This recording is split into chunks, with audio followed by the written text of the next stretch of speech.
Chapter 276. Arrival and reception on the height. Enoch's admonitory speech to Kisahel, who is afraid of the Lord. Uranian inquires about the conditions in the lowlands, and Enoch's report. 20th March, 1843.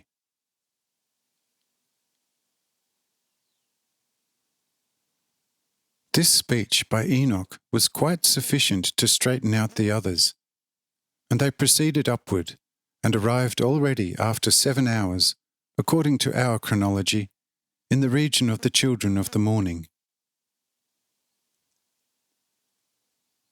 When the latter beheld Enoch and the other 7, they rushed to the hut of Uranian, announcing to him and his family that the high priest Enoch was approaching with the other 7 from the midday region.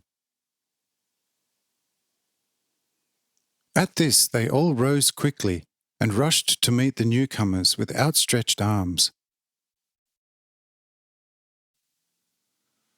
Also the glorious Purista did not tarry, and was the first to rush into Enoch's arms, telling him almost out of breath, with the greatest, overwhelming joy of her heart, that 3 turns of the shadow ago, the most Holy Father had come to her while in the new kitchen.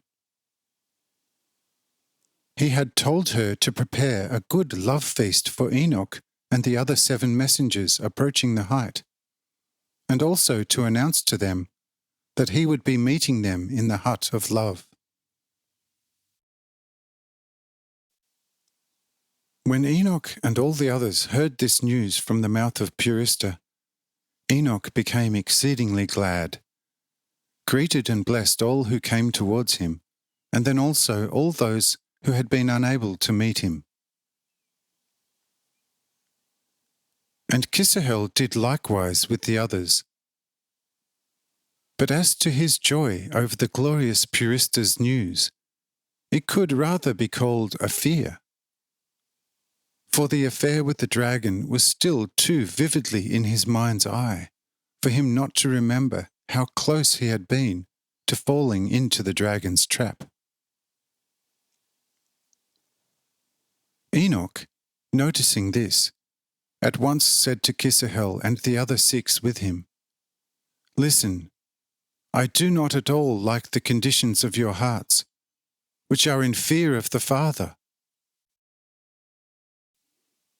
Kisahel, do you remember when you willfully, out of your old, wrong motivation on the great Sabbath, opposed the Father of glory? What happened to you then? Behold, then you found only great grace and mercy.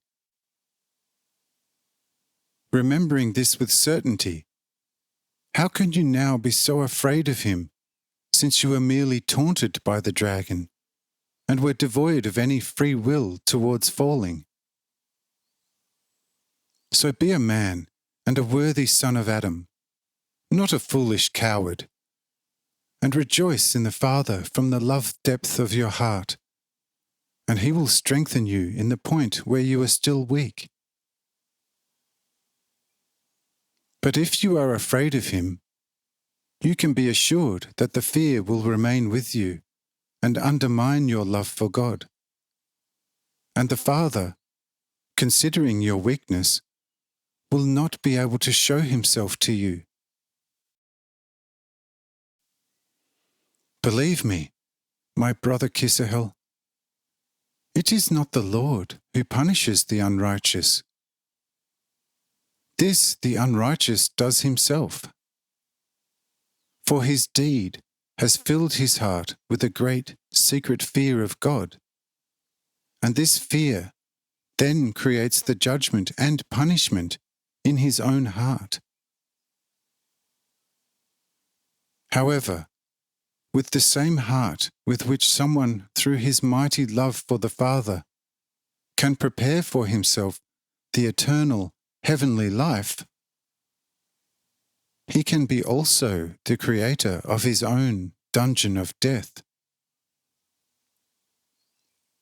So let go of your fear and rejoice in the Lord, and he will receive you with open arms and strengthen you for any battle. Forget the affair of the dragon and remember what spirit motivates him. And you can be sure the Father will open your innermost vision concerning the dragon, so much so that you will behold his nature in the depth of depths and in all clarity. This I wish you and the rest of you from the innermost ground of my love.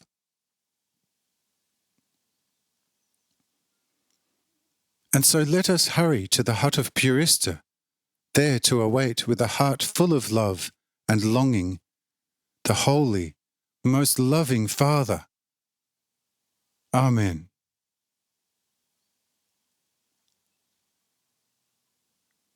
After this good admonition, the old Uranian turned to Enoch, asking him how matters stood in the lowlands.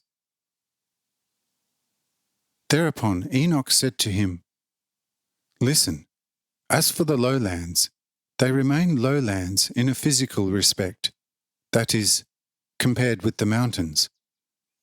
But in spirit, they have become a completely true height, which will easily excel ours. Lamech, formerly the so horrible, cruel tyrant of the lowlands, has now, like I, become a loving steward of the Lord, and the Lord has personally consecrated him as he did me. More I need not tell you all at this stage, but in the Lord's presence you will, to your greatest joy, learn everything. You, Uranian, forthwith send Lamel to Adam, Seth, and all the other patriarchs, then to Sehel, the great son of Seth, and to Horod, the brother of Lamel, and his wife Naomi, informing them all to come here with their wives, for they must be present to learn about the glorious fruits of the lowlands. And Naomi shall learn what became of her father, but only when she is here.